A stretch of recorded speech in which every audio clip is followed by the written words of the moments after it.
evening all, welcome to Midweek Mixup episode 12. Today we are just having a lovely relaxed episode with our brothers going on here today. Yep. Wait a minute, I feel a bit left out here.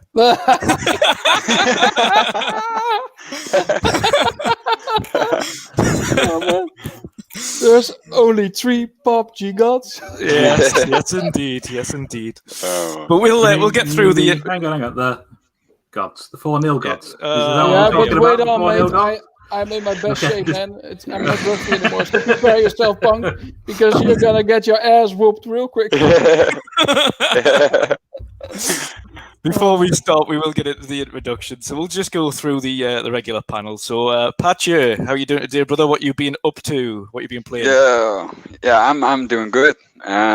What I've been playing, I've been playing some PUBG, but recently I'm also been playing some Descenders because the game for me was kind of interesting in the beginning, but I deleted it after that, and right now I'm playing it again. So yeah, it's pretty good. Trying to get some achievements, but it's pretty hard to get it. So why do you want to go back in, Pat? Well, I don't know. Like, play something different. You know. Really? Yeah, that's. I don't know. It's fun to play different games, and I like mountain biking. So yeah, it's one of the things. That's one of the reasons why I'm playing it right now, and also because of the achievement. So. You want to be in the Hall of Fame of Xbox or no? Yeah, I'm trying to get it. Yeah. Did you sign up for it? Yeah, I signed up for it. Yeah. Okay, cool. Sweet. So you got many achievements so far on there, or? Well, like the last 2 days, I got like 4 achievements on Descenders. But I'm gonna look for other games as well. I'm gonna be back on the Tourist. Yes. It's also a pretty fun game to play. So I highly recommend to play this game because you also said it to me, Andrew. Yeah. So yeah, man. Yeah. Really Pretty fun to play. Yeah. It's not only is it fun, it's quite quirky, isn't it? In terms of the graphic style, I don't think not many have done a voxel kind of pixel styled game like that. No. And the kind of it looks beautiful as well for the type of art. It does look beautiful, it's really simple. Have you got through many of the temples yet, or? I think I have 2 right now. Yeah, I have 2. So I'm going for the 3rd right now. So yeah. Sweet. And I mean, Emil says in chat that's a good one for achievements as well. Super Lucky's Tale, even the new one. Yeah. Is the new one on Game Pass also or no? Yes, it the new is. one is on Game Pass. Yeah. Okay. It's worth it. That's a good one, Emil. Yeah. Is the camera now improved? Because in the first one I played, when it was released on the Xbox One, I didn't like the camera so much because you couldn't change it. But the gameplay was pretty fun. So if this is a little bit better and improved, then maybe I'll get back into it. I thought the game was better in general when I've been playing on the new one. It felt better. The levels were better. The camera was better, controlled a bit better. But the first one that they brought out on Super Lucky's Tale anyway was kind of changed a little from the original VR version, and then just ported to the Xbox. Whereas this is kind of, I think it's a revamped and kind of made from scratch for consoles. So I think that's probably why it feels a bit better. Okay. Nice. And next we will go to Archimedes. How are you doing today, brother? How's it going? What you been up to? Have you had a chance to be playing anything? Yeah, well, thank you. I'm doing fine. I've been playing a lot of Mafia. Finished it the other day. The Mafia remake. Fantastic game. Definitely a Game of the Year contender for me. It's just so relaxing to have an open world game with no side activities whatsoever. Just follow the main story. No distraction. Fantastic story. cannot recommend this highly enough. And then I've bought the Outer Worlds DLC, Peril on Golden. And I'm hooked again. Outer Worlds is just such a great RPG. And the DLC, everyone who loved the main game will love the DLC as well. It's just so well done. But it's massive. Yeah, it's a massive game. So yeah, that's basically what I've been playing. Sweet. Yeah, I've completed the first main storyline, but I've heard that the actual quest, and this is one of the things that wound up a couple of people. It's actually it was King David that was talking about this in the last podcast. The start position for the DLC is actually before the end. Oh yeah, that is so awfully integrated in the game. You have to have one save file before the final mission starts. There's one final mission where it says there is no point of return from here on out, and you really have to have a save file from before that. Otherwise, you can't start the DLC. Yeah. Or you have to start the game over again. Looks like I'm going to have to start the game over again then. Yeah, well, I had really to browse through the save files, but luckily there was an auto-save file from the system from before that point. Yeah, I could load and use. But yeah, everyone should definitely check if he or she has a save file from before that point, before buying the DLC. Yeah. Sweet. I'm going to have to look and see if I've got a save file, because I wanted to play that DLC. But if I've got to start the game again, I don't know. Yeah. You need another 30 hours until you get to start the DLC that you actually want to play. Of course, that's something to think about. Oh, God. Oh, well. We'll see. We shall see. Erwin, how are you doing today, brother? What you been up to? Have you had a chance to play any games? Yeah. So, I felt not so good the last couple of days, since Friday actually already. Had some COVID signs, probably more or less the flu, but I did a COVID test also yesterday. So I'm still waiting anxious for my results to come in, if I got it or not. Probably not, but let's wait and see. Still a little bit tired. After being ill, still at work, having a lot of phone calls and emails and stuff like that, and working while you're sick is not the greatest. So I'm actually not making it too long today in the podcast. Sorry enough. But I'm really enjoying being here again. By the way, I need to give a shout out to the guys in the chat. I was already people before we are live waiting in the chat. They're really looking forward to hear us talking, or hear you guys talking. Maybe me laughing. But really, shout out to the guys in the chat. I really appreciate it that everybody is out again and listen to us. So big shout out to them. Like my cap says, I played some PUBG on Friday evening, I believe, or was it Saturday, Pat? What was it? I think it was Saturday. Yeah, but we get two chicken dinners, right? Because we get the one with 19 kills as a duo, and the other one we had also pretty good match. So we had two chicken dinners. I feel I'm getting back into shape with this finger, so I'm preparing myself for the Netherlands-Britain battle again. We will triumph. We will triumph this time. Yes. So no, but I'm now hardwired with the cable. I'm feeling not so rusty anymore. So let's go, guys. Let's go. And besides that, I didn't play anything else, man. Just laying on the couch at night. I just played some PUBG. I just come off PUBG. We tried our best. We did a squad with Emu as well, who's in the chat, and with Patjeuh and you, Drew. Was some good couple matches, 3-4 kills every match. So just not the chicken dinner. So let's see. Not quite. Not quite. See, but we will get there. Happy days. And finally, last but not least, Shomberlon. How are you doing today, brother? What you been up to? Not bad. Nothing really. I've been trying to get some achievements for the thingy rewards. What are they called? Max off rewards. Yes, for the Hall of Fame achievement thing. Not so much the Hall of Fame, because I don't think I'll get that, because you have some sweaty people with a lot of achievements.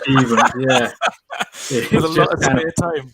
Yeah, and a lot of spare cash to buy these like 6-7 quid ones that you can get 1,000 achievements in a couple of hours. Yeah. But I've been trying it because if you you can have up to 10,000, which then gets converted into Microsoft points that you can then spend in the store. So, what have I been doing? I completed the Tourist today and yesterday. So I maxed that out. I've been playing a bit of Battletoads because I was only halfway through that. There's a couple Awesome of game. How do you like it? So. I think it would be better if it was online co-op. Yes. Well. Playing on my own, it's a little bit meh for me. Right. Playing Apex, as always. Got a nice couple of wins yesterday. And I think that's about... I've been playing Sekiro, which I get absolutely smashed at. Your controller or the game? The game beats me into something. So, yeah, but other than that, that's all I've been doing. Sweet. I suppose the one thing we shall start on that kind of dropped out of the blue again today was the first topic which we'll be covering, which was the PlayStation 5 breakdown. I think everybody's seen a lot of posts about it, a lot of memes already, which is quite funny. But we will dive into our thoughts on what we've saw so far. First of all, before I kind of go into my thoughts, sometimes I go into a little bit of a rant. I shall go to Archimedes, our guest again today. Archimedes, from what you saw from the PlayStation 5 breakdown, what do you think? Well, I had to watch the whole thing twice because the first time I watched it, I watched the Twitter video and I was just, why are they not putting English subtitles in there? So I missed a lot of it, and it is significantly better if you watch it on YouTube with English subtitles and you actually understand what the dude is doing. For instance, I totally missed... I had to say. Because I really missed the fact that he explained where to put in the extension SSD. Yeah. And well, at least they showed it now how it's done. Well, my first initial thought when I saw the thing, it's gigantic, but a little bit.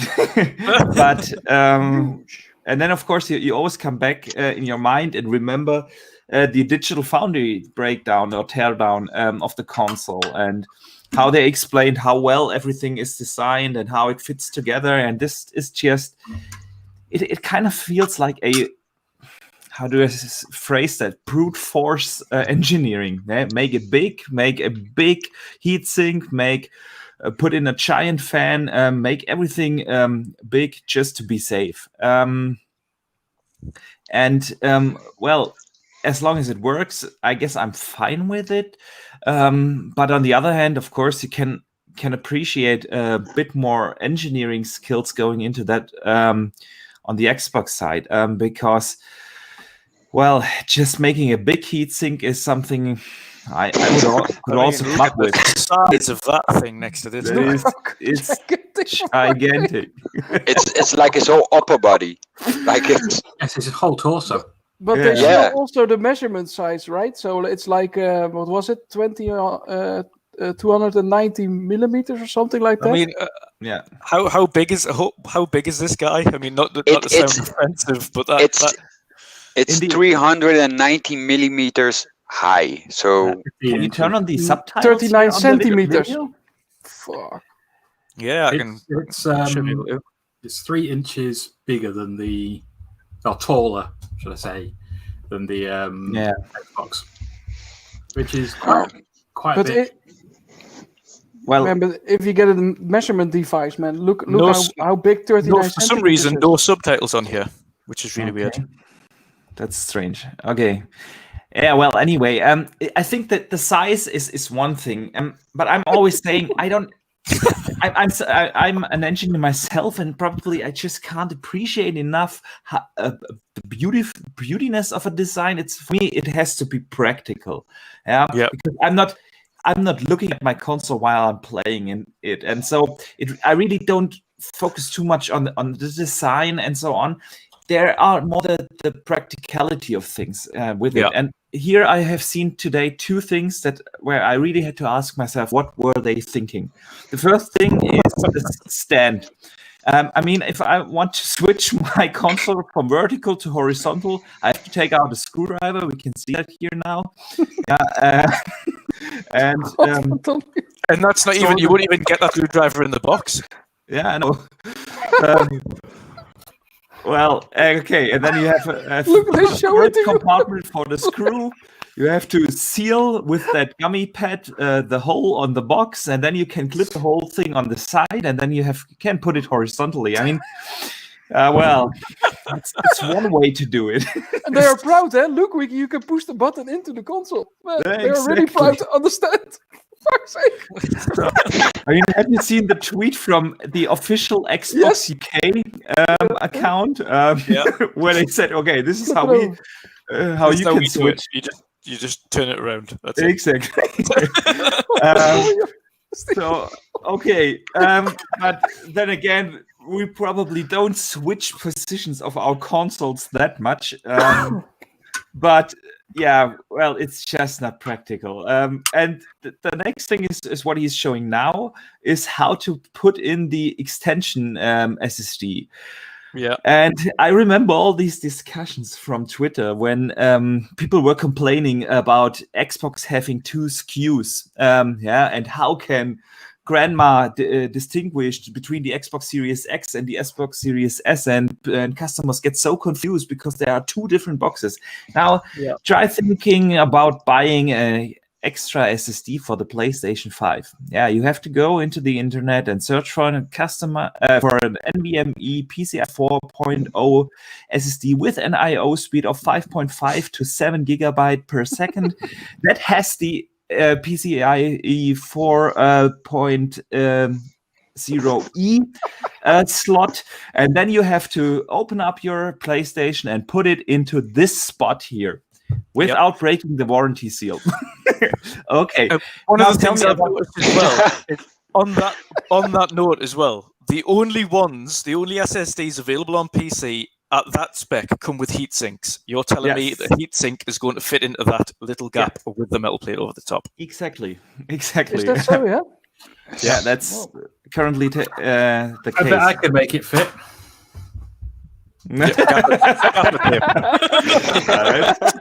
That's smart engineering, dude. That reminds me of a saying from a professor of mine when I went to the university. He always said a good engineer only needs two things: a good duct tape for things that do not fit, and WD-40 oil for things that stick too fit. Or are fixed too strong. So this kind of reminds me here. Well, I don't know what they were thinking with that. I know that a storage extension is not easy with these highly customized NVMe SSDs. That's why Microsoft has chosen the proprietary route. They don't want people to mess with the system itself. And this is what will happen here. Well, and the rest is, I mean, it's a big heatsink. Fine by me if the thing is cool and silent, especially silent. That's what I want from my PS5. It has to be silent, and if they need that big heatsink for that, well, then so be it. Yeah, it's just insane. Like it's like, have you seen the next? Obviously, once he's finished this SSD section here, I mean, it gets hilarious near the end when he's got the entire thing laid out in front of him, and it's like the size of a football pitch. Yeah, but I saw also people saying like, when on the assembly line, all those parts, it costs a lot to assemble such things also. Eh? If you have so many parts that need to be installed, if you see the Xbox Series X, I think it has a lot less parts on the assembly line also to put it together, right? I also saw that they put some liquid metal stuff on it as well. So I think they really go. And there's the Boeing 747 engine there. Yeah, the Rolls-Royce engine. Yeah, it's huge, man. It looks like a rim of a car. It's crazy. but they go far with cooling the system. So I Yeah. saw some people on Twitter. Yeah, it's not so much. Also the speed of the GPU. And it's not. But they over-engineered the cooling, and they did it for a reason. I mean, the system is not for nothing so big like this, because it's running on high clock speeds, guys. Extremely So it needs to high be clock speeds, yeah. yeah, and they need to cool it as a how do you say it? Efficiently as possible. Yes, exactly. Yeah, but Yeah. it's just a big thing, and I just really don't like the aesthetics of the box.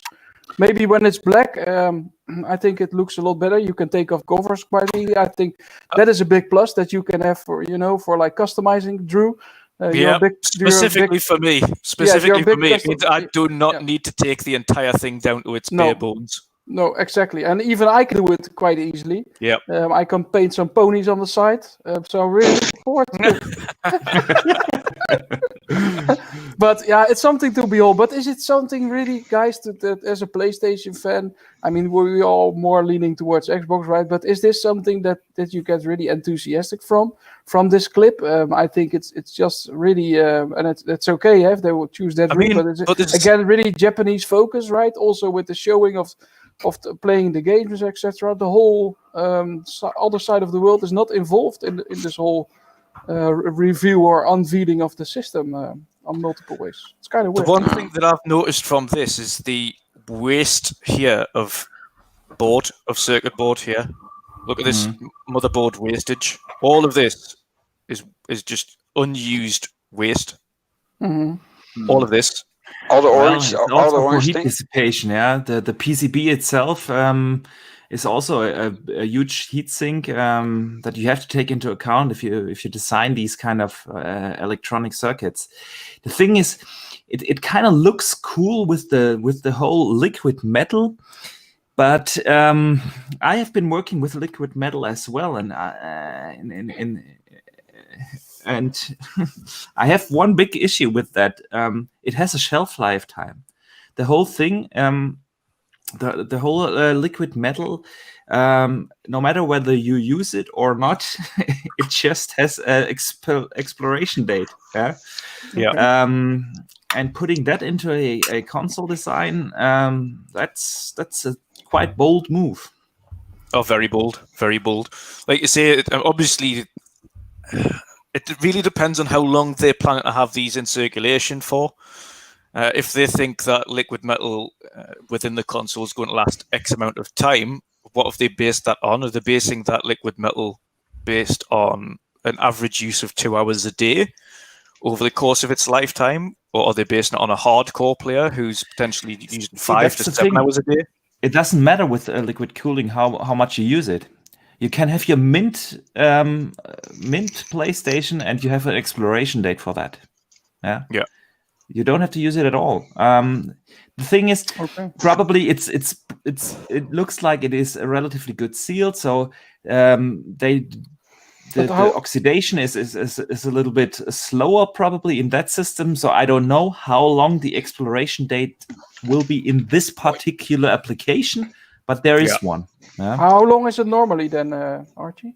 Oh, that really depends on your storage conditions, meaning temperature and oxidation possibility. But it can vary in between, something like 2-3 years up to really 15 years. Somewhere in between that. Yeah. So it depends on the humidity then, really. Primarily humidity and especially, of course, the oxygen exposure.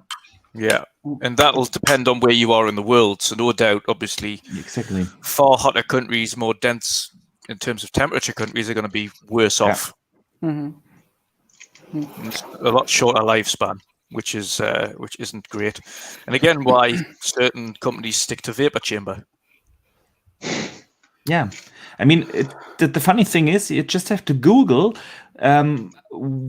for which applications do the PC Master Race use liquid metal. I mean, it's not a new technology. They didn't invent that. It's out there.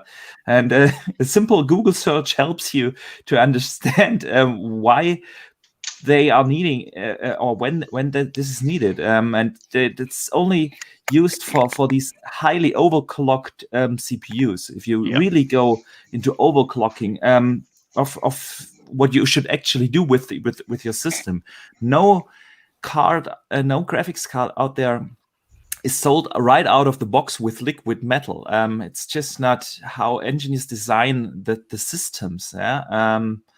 And only if you go above a certain threshold with your clock speeds, you kind of want to use that. Yeah. But do you think without the liquid metal on it that it will overheat? That the system cannot cool it enough? Because, I mean, why do you want to put it on in the first place? I think the one major thing that's benefit them on this is the size of the heatsink that comes with it. Yeah, see, the thing why you want to put it on there is relatively simple to explain. You have that surface of the actual APU that gets hot, and then you put the heatsink on top of it. So you have to bring the heatsink into good contact, into good thermal contact with the actual heatsink. And usually you use some sort of thermal paste for that. Yeah. But still, liquid metal is basically a thermal paste that has just a better heat conduction. Yeah, so you can easily or better transfer the heat from the chip into the heatsink. Yeah, that's basically the idea of the whole thing. Well, yeah, but it comes with all the problems as well. Yeah.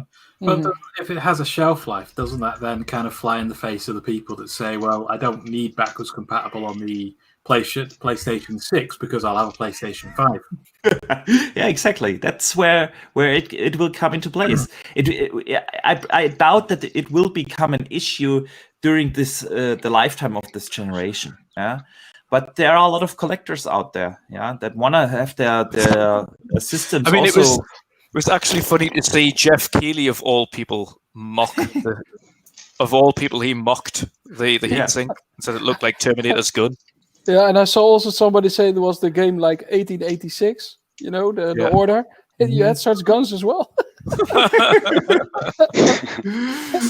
I mean, that is a large heatsink. I have never seen a heatsink that big in a PC or in a console or anything. Yeah. But they say now it's just as good as a vapor chamber. So like the Xbox has such a tiny vapor chamber, right? And this whole building that does now the same work as that vapor chamber, probably from that size. But look how big it is. But insane. Even in the end, we can laugh about it. If it just does the job, then who cares? But I really have a feeling that we are having a PS3 era again, guys. I mean, the PS3 was also a refrigerator. How huge it was. It was a little bit more expensive, but also that marketing was not going too well up to launch. I really feel that we are almost having the same generation. Yeah. And the size of that PSU as well, to me, that supply is absolutely humongous. And it's only 350 watts. Like, there's 750 watt PSUs on PC that are far smaller than that. Far smaller. Yeah, well, but then again, the console components are typically way more optimized towards wattage usage. So I think this is something I've seen that argument on Twitter as well, but there I really trust the engineers that this is enough wattage that they provide. Yeah. Well. You're not impressed, Drew. I see it. No. But you pre-ordered together with Archie? I did. I have one. Yeah. But that'll be for research purposes. That's me going to be able to say, right, okay, I know from first hand whether or not it fails or what its benefits and negatives are. Are you going to tear it down also, like the guy did? Yeah, I will do because I need to know how to fix them. I help. And not just near me, but I help in general. If anybody has any broken consoles, controllers, anything, I fix them. Nice. So it's good to know top to bottom how it actually how it works, how it goes together, what needs replaced, what can be replaced, what cannot be replaced. Liquid metal cannot be replaced. It isn't like no. It isn't like cooling paste. If the cooling paste gets ridiculous, you wipe it off, clean it down, scrape it off, polish it up a bit, put some fresh cooling paste on, and there you go. Mm-hmm. Cannot do that with liquid metal. Hey, but that's why they have the dust vent now. We all have to vacuum our consoles now. Oh God, yeah. Those dust tunnels, yeah. But even then, did you see what they said about the dust tunnels? Why would you have a caption like that? So the dust tunnels may not catch dust. Yeah, I don't know. So why have you created dust channels that don't catch dust? What? I don't know, man. And then they also had a caption on. I think it was Shom that showed it. Had a caption on that said, "If you do, this is only for." I think it was review purposes or something like that. It was something like showing off the console and disassembly. Do not try this at home. You will void your warranty. So, with the dust cleaning, you mean? With the dust cleaning? with all of it? With any of it? No, I was wrong about that. I think that's when we were talking about the SSD. And the pulling back of the tape of the SSD on the machine is after the SSD, so you won't void warranty if you're putting in extra memory. It's if you then want to go into the system further. Because I'd missed the point where they were putting in the memory. Your problem you've got though is unless someone shows the average Joe the video that PlayStation put on YouTube, which nobody will see other than someone who follows PlayStation on YouTube and goes looking for it, how are they going to know where to find that SSD? How to unscrew it, what SSD they're going to need. Oh yeah, I'm the type of guy to do that.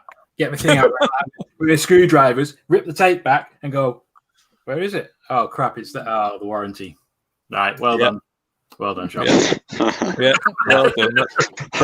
There it goes, ruined. But yeah, go on.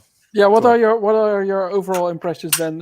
Let's say the positive things and the negative things, because now we're clowning it a little bit. Are there some things that are really really positive about it, besides the sides that you can take off? For me, yeah, for everybody. For me, I'll start. For me personally, the sides that come off, absolute dream come true for someone who modifies something, because that is so easy. I mean, clip. It's not even a case of anything screwed down. It's just clip this. There we go, sorted. Now I can go and modify it, put it back on. 9 times out of 10, you don't want to be modifying the middle section anyway, because obviously a lot of people don't want the glossiness disrupted. But again, that's easy enough to sort out as well. So that can be done if needs be. The engineering overall, I can understand why they've done it, but I think it's a very simplistic approach to it. I think it's definitely not been over-engineered. I think if you have a look at Xbox, they've over-engineered that console to death, to make it as compact as possible, but also to make something, so many components fit inside such a small shell and keep it cool. Well, I think that's where you can actually see where Phil Spencer said that they wanted to make it functional first and everything else, because I mean I have no idea about these things, but I assume that having a fan that goes downwards is better than having a fan that sucks in from the side. Yeah, 100%. And that's one of the other things I kind of noticed as well. And say the only positive for me is the customizability of it. That is my only positive, because I don't like the overall look of the console. Again, I'm much like Archimedes. Thankfully, I customized mine. Otherwise, I wouldn't be happy with that as standard. But other than that, the overall engineering doesn't impress me. I don't know. I don't know their thoughts behind how they got to what they got to, or why they got to it. The fan on the side's a bit weird, because it does. I don't know where it extracts air to, because that fan's meant to pull air through as opposed to push air out. So I'm not sure whether they're extracting the heat to, but it's meant to come out the sides of the console. But even then, it's extracting air from a place that is. There's the fan. and then you've got the case that's beside the fan, so it's really going to be struggling to pull air through something that is potentially slightly blocked. So, I mean, again, we'll go back to when they let the Japanese YouTubers have a look and play on the console, and that's under very controlled circumstances. No, that console was propped up in the middle of a very empty room with lots of space and plenty of ventilation. But I never believe this console will get warm or will blow like crazy, man. As you see how huge it is, with the heatsink that is like an oil tanker, then I don't expect this one to make noise. They've done an Xbox One. They've done an OG Xbox One by making it so big. Exactly. It doesn't have the issues of the PlayStation 4. Yeah, completely agree.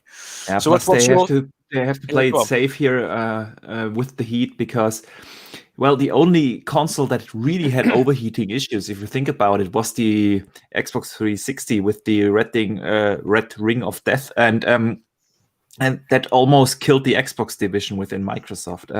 And I don't think that PlayStation or Sony can afford what happened with the Xbox 360. And so they have to kind of play it safe there on that side. And as long as it is quiet, I'm fine with it. Yeah, 100%. And that's quiet is the main thing because the PlayStation 4 Pro, and we've all experienced it. Jesus Christ. That's well, thankfully not. Thankfully not. Honestly, that's the only console that I've ever had where I've had to turn the TV up to hear the game.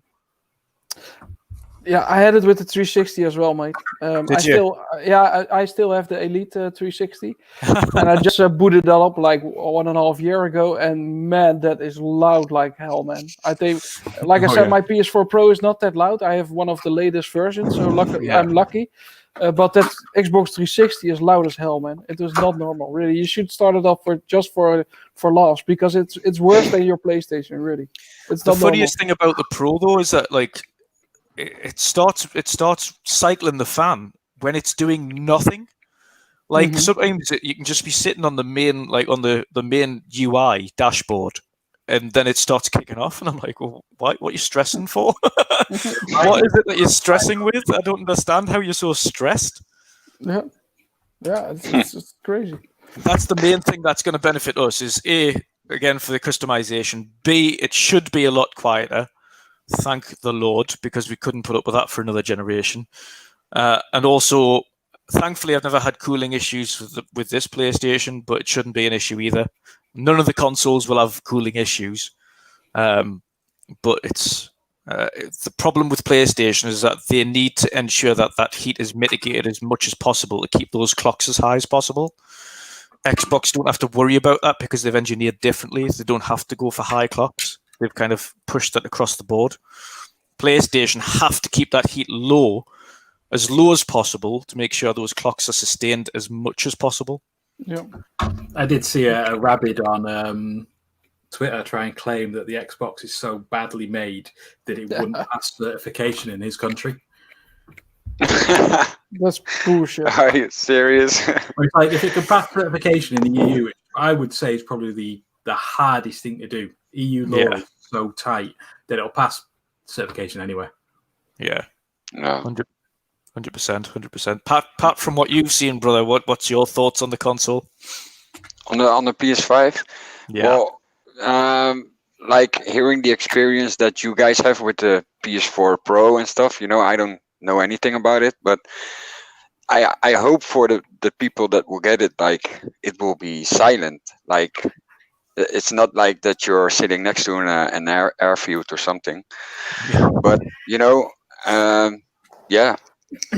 for what I see right now, like we're making fun of it, but who knows? The most important thing about it is that it runs good, it looks good. So yeah, man. In the end, yes. Eventually I will see it. Probably I will also play on it because I'll bet Erwin's gonna get it. So he lives like 10 minutes away from me. I'll go to him and then play some play GT7 when it comes out. GT, yeah. So yeah, I'm curious also about it, but I will not get it. So yeah, what do you make of the looks and the size and things that you've seen in the video? What's your thoughts on that? Yeah, it's huge, like everybody says, but yeah, I don't know. It's a big thing. Yeah, and it's quite ugly for what I see. But yeah, like it's the design that they made. So yeah. I don't know what to say about it further. I think actually, like everybody says, like we all have the same things. Yeah. Eventually, so. I wonder what the rejected designs look like. Oh God, yeah, yeah. Well, to be fair, I think their design came last. I think the actual engineering on how to cool everything else came first, and then the design went after that. But I think that's prevalent. But again, it makes me wonder as well. This console was also meant to release, or at least it was rumored to release back in 2019. So how much have had to change since then? How much could it change since then? Yeah. Comedians, what's your positives and negatives from what you've seen? Yeah, well, the positive is definitely that I hope it's going to be silent. Yeah, that's my main takeaway from it. The negative is really how complicated simple things like standing it up horizontally or vertical is, or extending the SSD, because of course eventually I want to do that. So that this is what has me worried. But in the end, as long as the thing runs silent without any crashes, I'm looking forward to it. I have been able to pre-order one in the second wave, so yeah, can't wait to play Spider-Man on that thing. Sweet. Well, I've managed to, by some miracle, I've managed to order one for the first wave. I don't know how I managed that. I managed to get one by first wave.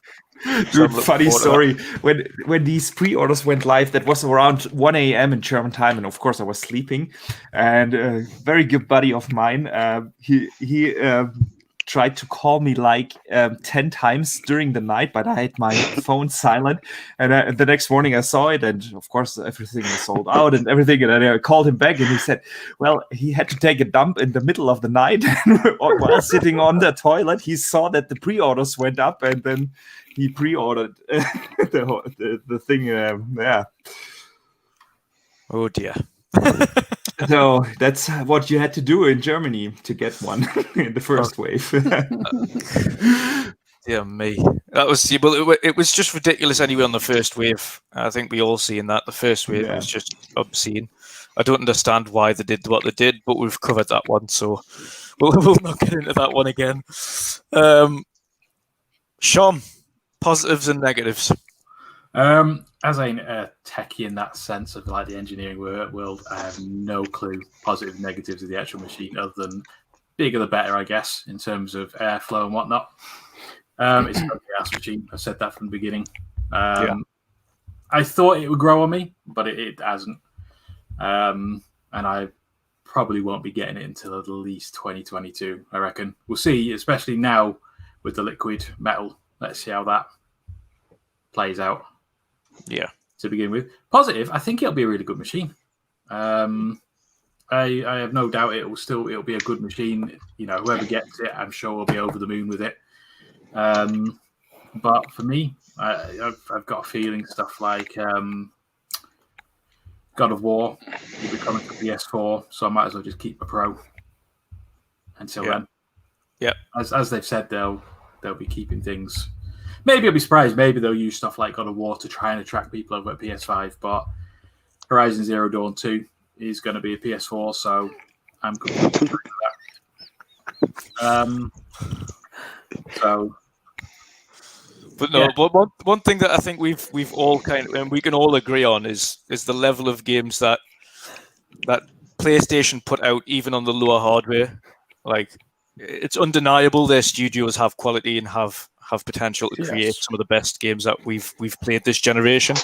Yep. So regardless of how it looks and how much we make fun of the design and things like that, we know that the quality of the games is going to be there regardless next generation. We can only hope that they keep up the standard that they had this gen. They don't get lackadaisical with that, and it doesn't start going downhill. The studios, like Bombers just said there, the studios are insane, and they are. They are, but I wonder what's going to happen next gen because Microsoft has poached a lot of top talent from them. They have. But I think they've got their main focused studios that are gonna belt out the same quality we expect. But I think they're gonna also push very heavily on second party and third party. Specifically like companies such as Square Enix, that's gonna belt out games specifically for them. Yeah, that's true, isn't it? Yeah. But they have also shares still with Square Enix, right? Yeah. So that's logical. Same as now, Xbox still has shares in Bungie. So you see now that relationship also intensifying. So for Square Enix, the relationship is already so long there. Both Japanese, they have shares, so I expect them to even extend that probably.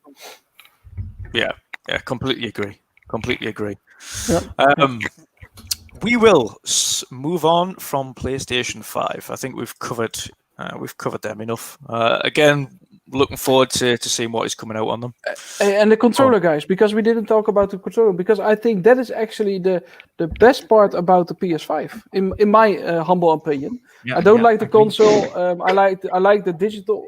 I like my cats are running around like crazy, but it's not normal. But the controller I like a lot. I like the digital version of the PS5 better than with the disc. Yes. But it still isn't my console that grows on me with the aesthetics. But the controller I like, and I'm really curious about the controller, how it feels, because it's a little bit bigger as well. I think the DS4 was already pretty good. I still don't like the thumbsticks that it's on the side next to each other. You still get used to it over a period of time. But I'm really curious about the DualSense, because I think that is the best part about the console. I really see if that haptic triggers, it will be used in third-party titles a lot as well, because I don't hope that will die eventually after a year, because after the hype is gone. But I think it could be giving an extra experience to your playthrough. So I'm really looking forward to that to the controller actually. One slight thing I've noticed from the controller, at least from the internal shots that I've seen, is we know we're not one of them, because we're not people that throw controllers around when we're having a game rage. But the haptic triggers on the inside are very, from what I've seen, are very going to be. If someone throws that controller and they smashes it, that's that controller done. There is no replacing that part. Right? Mm-hmm. They're using like thin fiber cables again to connect those dual sensors up on the triggers, and that is densely engineered. That is a really well engineered controller, but you would not want your kids throwing that about, because if that breaks, that's going to be 70 you're going to have to fork out. Unlike the controllers now with the DS4 or the Xbox One, if you smash the trigger, that can be repaired, no problem. The DualSense 5, the internals of that controller are complex, very complex. But another benefit, again, on the customization side, that is again very easy to take off the faceplates and change up the faceplates. So I think that's what they're going for there, potentially selling faceplates separate for the PlayStation 5 and the DualSenses, maybe being able to just clip them on and going like that. But we're going to only wait and see. I'm looking forward to that as well, because I'm not a fan of the DS4. That just doesn't feel right in the hands to me, and I don't like the sticks in the center like you. I prefer offset, but I think this one looks a lot more comfortable, far more comfortable than the previous. Yeah, I always get a little bit of cramp when I'm playing shooters on the DS4. It's crazy. I never had that, and especially when the aiming, right? So you press on the left. I don't know why, but I get cramp in that. So I really think this controller will give a Xbox 360 feeling. Is my expectation. Yeah. Yeah. So let's see. I won't get anyone, or I won't get the console at launch for sure. I just really, I'm gonna wait till GT7, not earlier, unless there's something really mind-blowing that's coming along the road. No Spider-Man for you? No, I you know, Yeah, like I said, I tried it on the PS4. I think I played it like 5 hours or something like that. I couldn't get the hang of it. I didn't like the combat so much, to be honest. Graphics were nice, hanging around in the air, and being Spider-Man is okay, but I wasn't really a big fan. I couldn't get into the game. So for me, I'm definitely not going to buy it, especially not for 70 or 80 euros or whatever, because the games are really expensive as well. So I don't feel the need to get it. I will just get GT7 when there's a limited edition.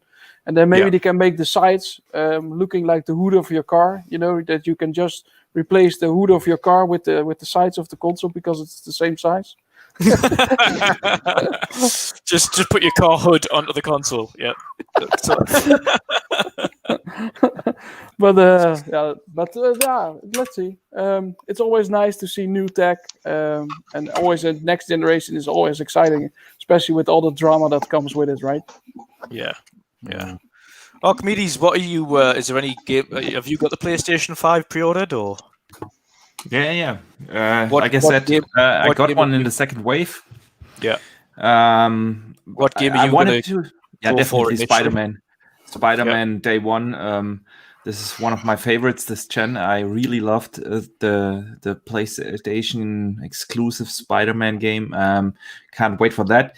Still torn whether I should get Demon Souls Day One. I mean, it looks absolutely amazing, but you have to be patient for that game. And in that time, we have releases like Assassin's Creed Odyssey and Cyberpunk and The Ascent and The Medium and stuff like that. And I don't know if I can bring up the patience for Demon Souls in November or December this year.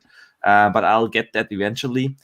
And then, next year I'm going to be awesome with Gran Turismo, of course, and then Horizon Zero Dawn. And, they teased God of War for next year. So, yeah. It's not coming out next year. It's gonna be my exclusive machine. I really liked the Sony exclusives. That's what I use it for, specifically for exclusives. They are top notch. I play all my multis on the Xbox, but the exclusives are just really, really well done. And they have a couple of good deals coming as well with Final Fantasy 16. Gonna be a fantastic game. Looking forward to it. Same. I've already chose. I think the one game that I'm getting for launch is actually Godfall, and the only reason is simply I need something to go with that console at launch, because at the moment I have nothing other than the console, which isn't very beneficial to me. But I've played Spider-Man, much like Erwin. Fun game, but not my cup of tea. So it's unfortunate. I picked it up in the sale. It's fun. The combat's cool, but it's very much go here, do this, go here, do this, go here, do this, go here. Like, the story to me is not that interesting, but I'm not a massive superhero fan in the first place. So likewise, I haven't picked up Avengers, but that's not really interesting me. That's just personal preference. But Godfall, it kind of looks like the best initial thing for me. Demon Souls is never my cup of tea either. As much as that game looks really pretty, if it doesn't catch like my preferences, then I'm not going to spend big money on it just for the sake of spending money on it. So Demon Souls looks okay for a first game. So we'll see. Something like Demon Souls, Godfall. So we'll see how that is when it comes out. But have to wait and see how launch goes. Let's put it that way.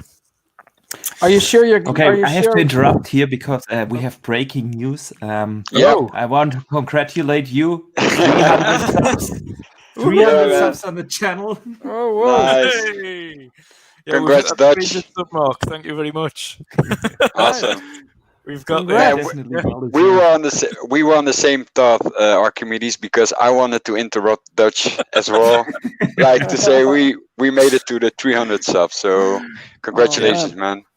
Thank you, everybody. Nice. The first 300, we'll get up there. We'll try and catch up with Archimedes, but he's flying now. He's absolutely flying. You'll get How there. much are you now, Archie? 1630 or something. Yeah. What He's the getting heck? 600 in 2 weeks. Yeah, because Yeah. when we had Chris Cornell on the show, you were It was reaching 1,000. 1,000, right? So, Yes, man, it was live during this show. It was with Cold Eastwood, during the show with Cold Eastwood. Yeah. And it was live during that show when I hit the 1,000. I hit another big milestone live during this show last week when I hit the 4,000 watch hours. And right now I'm sitting at 1,600. Couldn't be more grateful for all the support. The channel is doing really well. Nice. Super cool, man. It Congrats is. to you both, guys. Woo! Congrats to all the panel members as well. Obviously, without yourselves, and if it was just me talking by myself, it wouldn't be 300 subs. So, thank you, everybody, for the input over this. Obviously, we'll keep going, we'll keep pushing on. And if you weren't already aware, I did mention it on Twitter though. So, as long as you're active in chat and you're having fun and kind of getting involved. Anybody in the chat has the chance to win a copy of Star Wars Jedi Fallen Order Deluxe Edition on Xbox. That is a worldwide, so regardless where you are in the world, that I've already got the code sitting in front of me. It is ready to go to the winner, whoever that is. Marion has been tasked at finding the winner. So good luck to whoever it is that wins in chat. Marion can't have it because he can't figure out the anagram. Next bit of news.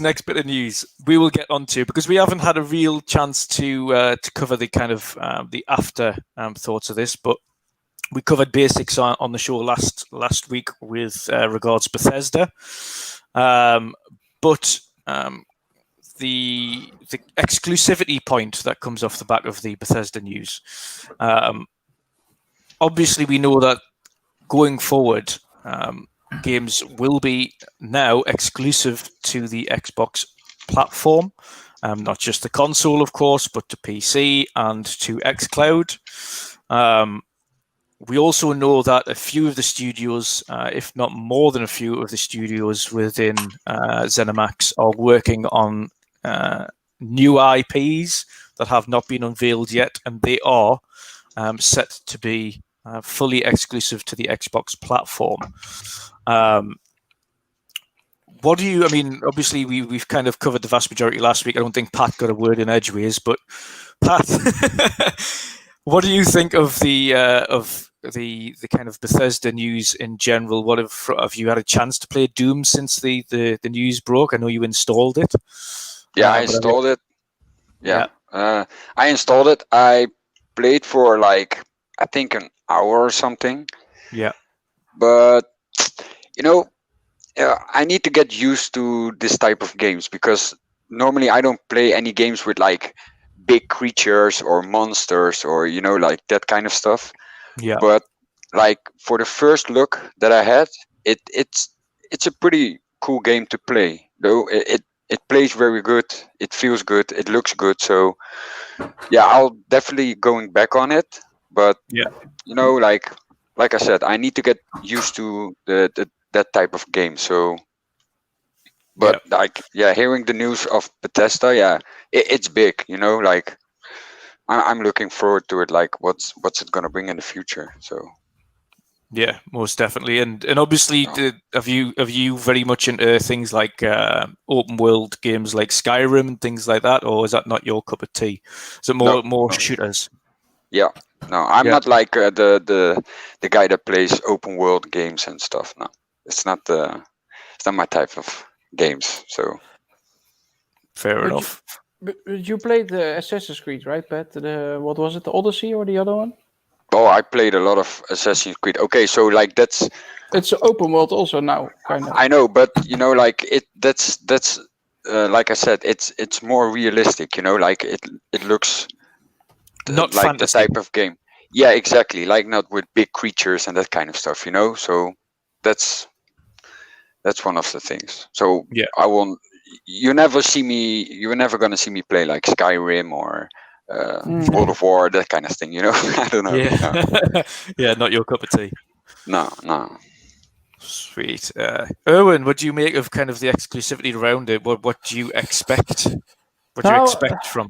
It was also nice to see. I listened to the podcast of RDX yesterday a little bit. Eric Greenberg was also on the show. Yeah. And he really didn't really make a hard statement that they are all exclusive. He referred to the statement that Phil Spencer said.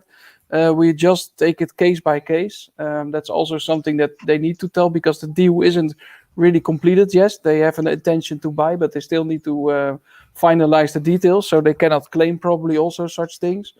And they probably respect all the agreements have been made. So it's kind of a business statement that they have to make, I think. But for sure, all the games, my opinion is that all the games will be exclusive to the Microsoft ecosystem or the Xbox ecosystem. That's like you said, that's xCloud, PC, and Xbox. Why for God's sake do you gonna spend $7.5 billion on something that you want to have on other platforms as well? They want you in the Game Pass ecosystem. So for sure, it's going to be exclusive. But I'm really excited. I just retweeted a picture from Fonzarelli also, where you can see in 2013 how many studios they had back then. So it was 343, the Coalition, Xbox Game Studios, it was and Rare and Turn 10. So it was 5. And if you see now in 2020 how much studios they have, it's incredible, man. So with the acquisition, with all the talent, with all the marketing support that they have to help Microsoft, because Bethesda was huge, not only on games part and developing, but also with publishing, stuff like that. So it's a good combination, I think, in that regard. But all the new projects, all the new talents, all the side projects, passion projects that they can work on, man, it's something really Xbox is in a really good position. And yeah, the picture that I just retweeted, it says it all. I mean, 5 studios in 2013. That's where we had a really, of course, we had a couple great titles, but it was a lot of mediocre titles as well. I think we need to be honest on that. But if you see now with 23 studios and all those names of those studios and all the talents that they are acquiring also from a lot of Sony studios, and studios are still getting people in to grow current studios, man, it's something really promising. So the deal itself makes me super enthusiastic. It shows that Microsoft is in it to win it. And that fighting spirit I missed for a couple of years. And it has had several reasons, of course. But now to see them going all out, it's something really interesting. I'm really looking forward to see what they will bring.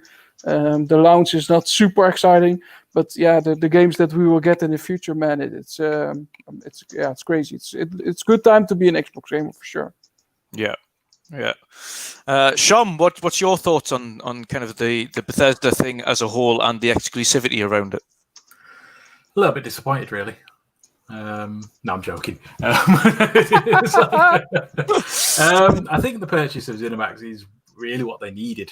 I don't think they could have really grown enough with what they had without doing a big purchase, whether it be in ZeniMax or Warner Brothers or something of that ilk. So I think it's a very positive start. And I think it was they got 23 studios now, is it? Yes, in total, yes, 23. 23 studios with 35 teams. So once full production's going, you're looking at a game every month, whether that be AA quality or AAA quality. Yeah.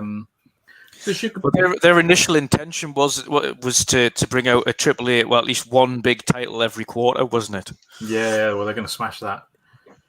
So even if they did, because now if they've got one big title a quarter, what they can do is ensure that the other titles that they're working on are as high a quality as possible and no need to rush them. If they've got 4 titles ready for 1 year, then get those titles out that 1 year. Then they've got additional time to polish up the next set. I was going to say, if something needs to be pushed, then it's not a big deal. It's not like it's not like a Halo that we've got at the moment. It's not that kind of thing.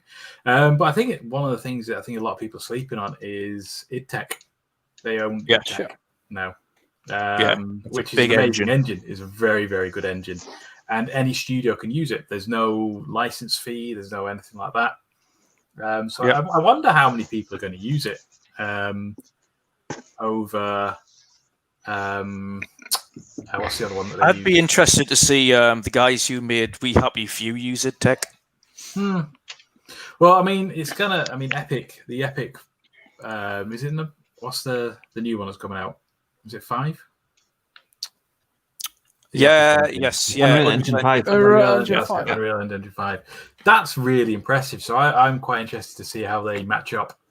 Because I'd still rather, if Unreal was a better engine, I'd still rather them pay the licensing to Epic.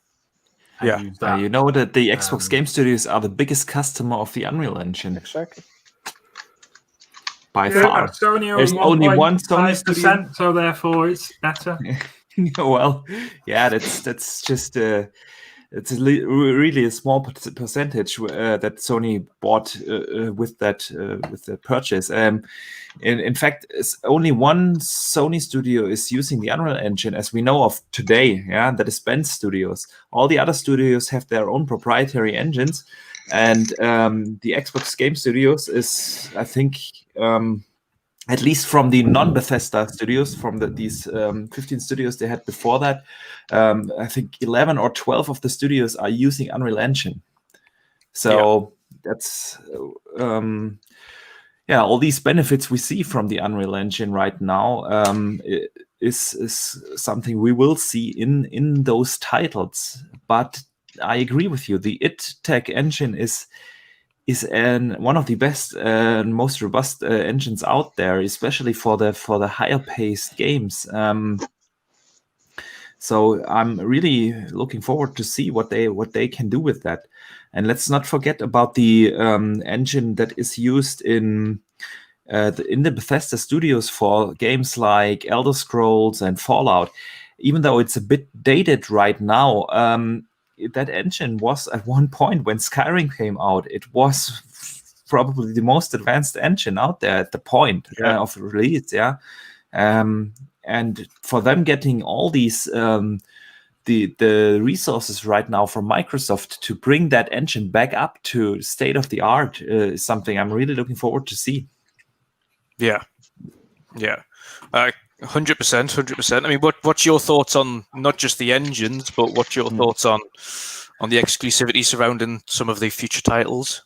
Yeah, well, I always find it funny that people really think Microsoft invested $7.5 billion to make games for the PlayStation.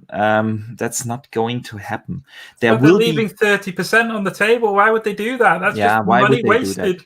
This is really really not what this is about. Of course, there will be, and that is why Aaron Greenberg was so cautious with the phrasing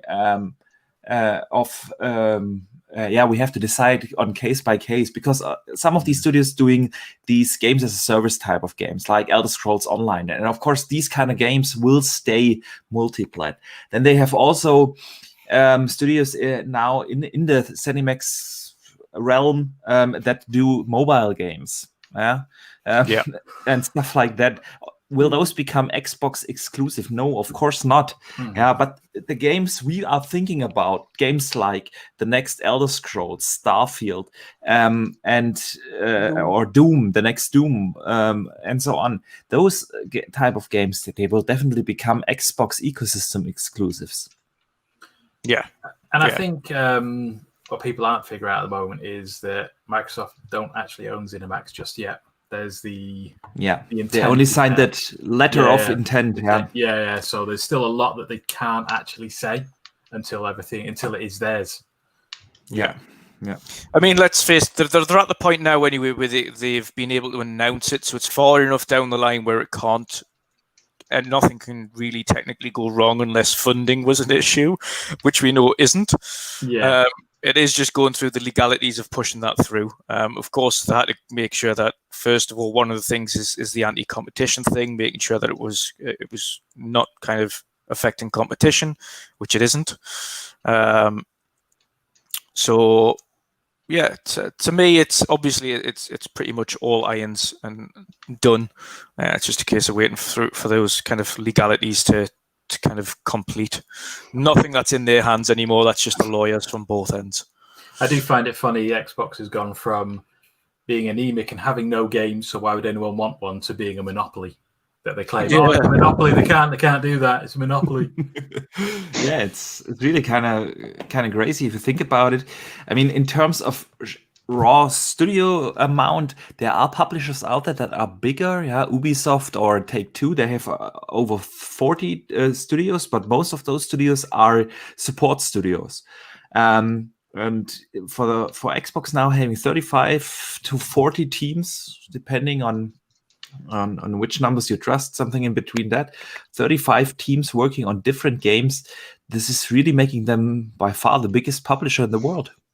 Yeah, by a long shot. Yeah. Just before we go any further, Marion announced the winner to the giveaway, and that was Pong Soul. So congrats, Well, Pong. congratulations, Pong. Nice. And a copy of Jedi Fallen Order. Watch your inbox on Twitter. I will be sending through the code to you within the next minute or so. So congratulations again. Well done. Is it the second time that he won? Yeah. A few Man. weeks ago as well. Oh, he's a lucky ping pong. Lucky guy. I think, who was it? Was that the Game Pass, right? For the Game Pass Ultimate? yes, yeah, Breuer chose him that time. Yeah, that's right. He's a lucky guy. Nice. But yes, next, and obviously to announce the next one, if you haven't already guessed it, the next game, which will be next week, on the podcast with some special guests, which I'll announce later on. I can't quite confirm it yet because I need to confirm. But yes, it will be a copy of Assassin's Creed Odyssey Ultimate Edition. So all of the DLC and the expansions and whatever comes with it. So you'll enjoy that. So tune in next week for a chance to win a copy of Assassin's Creed Odyssey. So, next topic. We've seen Cyberpunk 2077 has went gold. The studio tried to celebrate, at least put up their celebrations. Each individual guy tried to celebrate. And then, of course, our good friend Jason Schreier wanted to shit on their parade and talk about crunch again. So, with the article that came out just before they went gold from Jason Schreier discussing crunch in game studios, what do you make of what has unfolded over the last week or so from the Cyberpunk 2077 crunch debate that Jason Schreier has put out, and his comments and remarks, and also the kickback from one of the main studio heads at Cyberpunk, at least CD Projekt Red, that kind of disputed that and clarified the staff would be well looked after, they were paid, they were going to get bonuses, so on and so forth. First of all, Archimedes, what do you make on kind of the drama that has unfolded thanks to that person that we don't want to talk about? We have to be careful, otherwise we get blocked. Oh, don't worry, it's me. Who is blocked already? Me. I'm blocked. I'm not. Are you crazy blocked? enough? Oh, wait. Let me I'm check. Let me check if he blocked me. Okay, coming back to your question. It's a difficult discussion because you have to really distinguish here in between two kind of crunches. I mean, having a crunch in the last 6 weeks before launch is not a crunch in my definition of the word. That's just overtime. And this is something that happens in basically every project you are working on. It doesn't matter whether you're in game development or in any other business. If a deadline approaches, rarely teams don't have to do overtime here and there. This is not a big deal. Crunch becomes an issue if the project management plans with it. And this is what we have seen in other studios. Rockstar comes to mind, or Naughty Dog and Santa Monica Studios. They have used crunch in the project planning. They knew, okay, we can put in here 6 months of crunch time there, 6 months there. Then it becomes a problem. I have to work extra hours all the time. When I approach deadlines in my development plan, me and my team, we have to do over hours for a couple of weeks. But again, we get them paid. We get extra time off afterwards. We get bonuses and so on. So that's just, for me, that is normal way of working. So I don't think it is a big deal in this case, and it shouldn't be mixed in with these other crunches that we have been hearing about, where people have to work extra hours for years without getting paid. Yeah, I completely agree. Completely agree. I mean, Erwin, you work 50 plus hours a week at times. Obviously, Yes. it's a lot of hours for an average person anyway. What's your thoughts on what's unfolded? Yeah, I think I'm not the only one. I think Pat also had periods where he's working tons of hours in the week. So I'm definitely not alone. Yep. I also think, like, okay, so how do we indeed define crunch? I mean, if you got paid for it, if you get bonus by it, who cares, right? If people don't get depressed by it or burnouts or whatever, then it's not so bad to work. I mean, we still have to work. But now we live in generations also where everything is under a magnifier, and everything is bad. Everything is so soft in the world also. So I think we need to, if it's really true that people really are having their how do you say it, are being under so much stress to finish a game, and they really get personal stress and burnouts because of it, then I don't agree with it. But working over hours, and if you have to work 50 hours or something like that, who cares? I mean, how many hours is it per day extra? I mean, come on, we don't need to. It's one additional day per week. Yes. So why do you make it? Why do you make it such a big problem then? Is it something that is being a hype for that Jason Schreier? I think so. Yeah, because with Naughty Dog, he expressed the same thing. He always has a couple things in the year where he needs to have some clickbait titles to be in the picture again. I don't think in this particular case, I don't think it's really a big problem from my opinion. From the Naughty Dog side, you hear for multiple years already that there is really a crunch. But what you also see is, like the studio Archie also mentioned, like Rockstar and everything, they produce really great games. So crunch brings also quality, probably. I don't know. But I don't know. I think we really need to have a clear picture which departments work so much. How does it impact the people?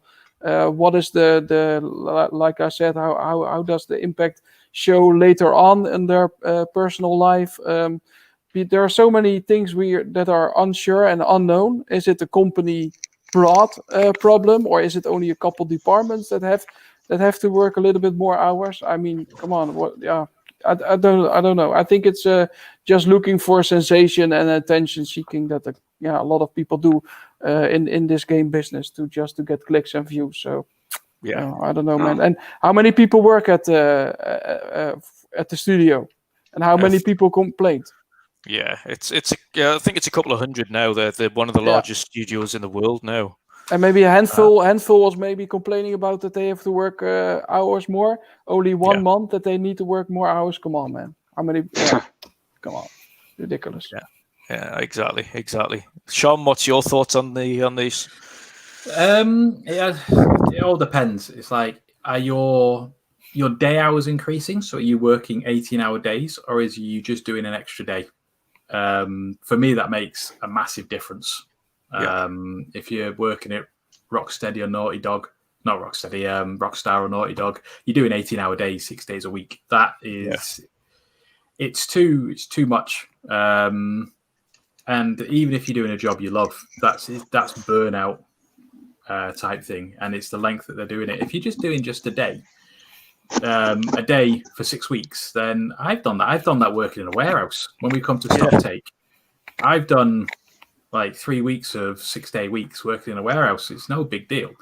And my question would be to the we'll do this in British politics fashion, to the Right Honourable Jason Schreier. Are you telling me he has never worked extra time to get something out for a deadline? Because in his definition, that is crunch. He's crunched himself. So yeah, I especially his industry. I would say his industry is probably just as bad as the gaming industry for getting stuff out. He's got strict deadlines he needs to meet, things like that. But of course, it's his industry, and he's not going to say anything because I'm sure he does it. He's probably told people to do it himself because he's in a leadership position. Yeah, but I can't put that to him because I'm blocked. He wouldn't, regardless of what you say anyway, even before you can get to a debate, he blocks you anyway. Oh no, I said to somebody on Twitter. Yeah.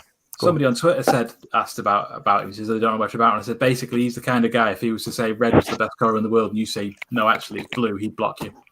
Yeah. You don't have to fundamentally disagree. You just have to disagree. But why is he on Twitter then? Come on. Yeah. Because he's a... No, I'm not going to say it. What? I didn't hear you, Steve. Wanker. What was that? Oh, bloody wanker. A bloody wanker, mate. The tosser. It's a big tosser, that tosser. It's the worst Van Dijk I've ever heard that. Van Dijk. And not the footballer. Yeah. Oh, not man, the footballer. We're actually 1-0 behind from Mexico, man. Shit. We're losing at the moment. Is the Netherlands playing? Yeah, soccer is going on. And even the Virgil van Dijk had in the substitution. So, not about Van Dijk. Virgil van Dijk. Archimedes, what's your thoughts on the situation, top to bottom? Well, I just covered it. Mainly on the kind of on the actual crunch itself, the way they're looked after as a studio. It is just. Yeah, like I said, there are bad project managers that just take that extra hours into their calculations. But in this case, they just went gold yesterday, I think, or 2 days ago. So, to be honest, if that was the crunch, like 4 weeks or whenever that report came out, come on, that's just extra hours. It's no big deal. And then, of course, I don't know what everyone's thoughts are on this, but then just underhandedly having to go at Paris because he gets merch. Yeah. Oh yeah, and then blocking him. He got a Series X today. Reply. He got a Series X also today, so he's doing a good job, man. He's an influencer. I mean, if it's end of the day, that's what influencers are there for. It's free advertisement. It is free advertisement. It just shows that Jason Schreier can't be objective.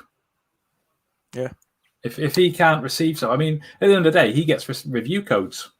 So are we going to say that everything you say should be taken as a piece of crap because you get free review codes for games? Yeah, true, mate. But he's, like we are talking about this guy now for a while now. Isn't he just a plain and simple hypocrite? Yeah, massively. That I mean, and there you have plenty of people, and but we need to stop giving such people attention because people will look up for it and they give the site clicks again. So, F him. Let's don't over exaggerate, and let's just work in the games and play the games, pay for it, and just enjoy, and don't let such tossers ruin our day, man. Those wankers. Yes, indeed. I've got one little thing to show you all. We have officially got our merch lined up from Sean Labrie. So I will show you what it looks like. And this is available now, and at quite a decent price, if you ask me. So I will show you. $4.99. $4.99 for the disc version. There we go. So so on the left you have the males top. These are fitted t-shirts, much like the ones we have at the moment. Fitted t-shirts with the Midweek Mixup logo on the back in large, with of course our new designs and graphics by Sean Labrie. And again, likewise, the female version fitted in a variety of colors you can see underneath. Any one of those colors you want, you can order that. Simple as that. The links will be posted on Twitter afterwards. Only $16.99, and they ship immediately. Super cool. Hey, Very before cool. we go continue, Archie need to go out, man. Yeah. Yes, he does. We'll send Archie onwards. Send Archie onwards. Thank you. Sure. Thank you. Yeah, thanks for having me. I'm sorry, I have to get up really, really early tomorrow, so I have to try to get a couple of hours of sleep. I have to drive my wife to her aunt. Yeah, so that's why I have to leave now. But guys, thanks again for fantastic conversations. It's always a pleasure to be here. No problem. No problem. And where can people find you, buddy? Well, and what you basically got planned? everywhere at Boxenberger. YouTube, Twitter, Xbox Live, PlayStation Network, everywhere, Boxenberger. And yeah, definitely check out my YouTube channel. See if you like the content, and if you do so, yeah, I'd appreciate a follow. Brilliant. And congrats again for the awesome content you are putting out at the moment. Well, thank you. And sorry for disrupting your previous video by putting out something that you were trying to think of and put out earlier. Yeah, I had my script. I was just telling you the story before the show. I had my script almost done, and it was basically on the same topic like your last video. So I had to rewrite that script to not copy you too much. Great minds think alike. But I'll let you go, buddy. Thank you very much. Okay, And if anybody hasn't already subscribed to Archimedes, I very much implore you to go over to his channel and subscribe now. Great content and very well put together. Well, thank you. Okay, guys, have a good one. You have as well. Have a good one, Archie. See you later, Cheers. mate. Thanks, Archie. See you later. See ya. Hey, those shirts look good, Drew. Holy crap! Yeah, you like that. I need. You know why I'm not wearing the white one? Because I grew a little bit bigger, but the L was too small for me, man. So I definitely want of this one because it looks really good. I really like the logo. Super cool. That guy. Sweet. And you can get them. Like I'll put the links in the chat if you give me 2 moments. But yes. Essentially, I'll just put the short link in instead of the long link. There we go. But finally, the last topic I really wanted to cover was Xbox prior to launch. What do you think they have got left to announce or show off? Good one. Not much. Not much. What do you think? Do you think they're going to do? Of course, we know that they have had influencers and developers also show off the basics of the console in terms of backwards compatibility, how quiet it is, how quick it is. Do you think we're going to see more in terms of information from those influencers on a potential game that is due to release? Have they got a copy of a game that is due to release on launch from Xbox in preview? Yeah, something like that. Like that. And I think, like we discussed also last week, that they want to have a constant flow up to launch. Probably every Monday, right? Or something like in the week that they bring out some news. And the ideal way is to unlock the console even further and also to more people. So they will have their own wire post or blog post or whatever. And then they have the influencers to put some additional clips or YouTube videos or whatever, just to support that. I think also with unlocking the backwards compatible titles, right, from 500 to thousands will also help in that regard. So I think the unlocking of the console will help. But I don't think we will hear much about new games or stuff like that. I think we have to do it what there's out there now. Only thing what we can expect, and that's also what Aaron Greenberg told in the blog post right on Monday, is we're going to see some gameplay, which we're looking forward to see. He also had a good point that developers are making games on PC already based on the specs of the Series X. We already saw some video clips, right? He had a point there, but we want to see some more gameplay that's coming in October.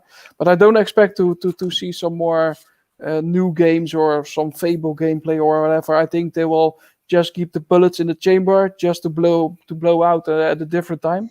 I think we just have to deal with what we have now. And maybe what I'm actually hoping is okay, we got the disappointment of Halo being delayed. And you can discuss if that's good or not. It doesn't matter. But I think, or what I hope is somewhere around launch we get a release date of Halo, a new release date, something like that. That will be sick. Yeah. I hope that they will put a new release date out close to, if not near launch. Yes. To kind of build the hype. Potentially, even if you're just saying kind of around maybe it's even a week before launch, they say, right, okay, Halo Infinite is launching.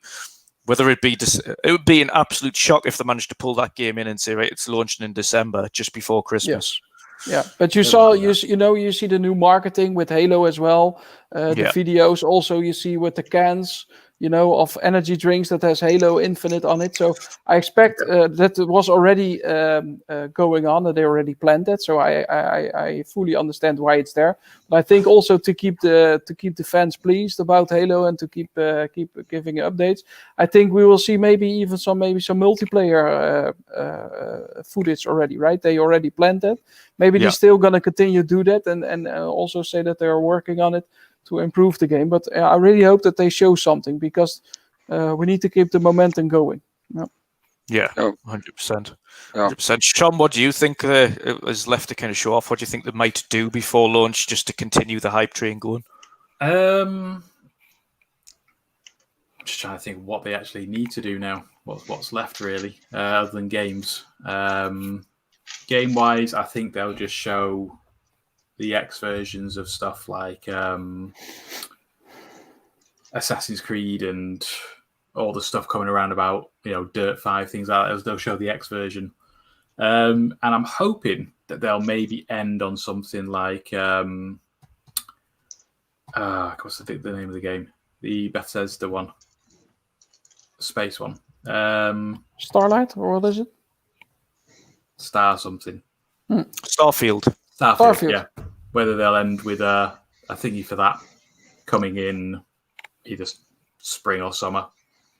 Yeah. I think that'll be... I think they'll have to... Well, hopefully they don't have to, but hopefully they'll end with something big.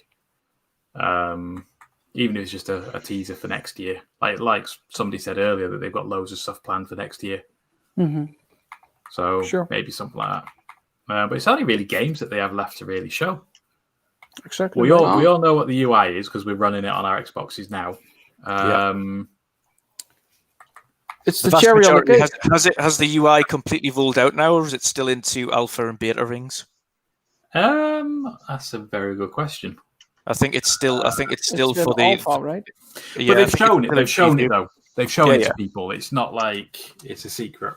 No. Yeah. So. Yes, I think they don't have that much to show. They'll show some games, obviously, which I reckon will be... Well, what day are we on now? 7th. I reckon they'll show games on the 26th. Either 19th or 26th. Yeah. On the Monday. And they're starting to add more and more games to the preview for all these people that have the units at the moment as well. One game that, of course, made Pat very happy for when he picks up a Series X is that PUBG... without any kind of optimization, is running far better than it was on the One X. He did say that it was his kind of feels of playing the game previously were nigh on unplayable to him on the One X. Of course, everyone's had different experiences with it. Sometimes it runs well, sometimes it runs bad.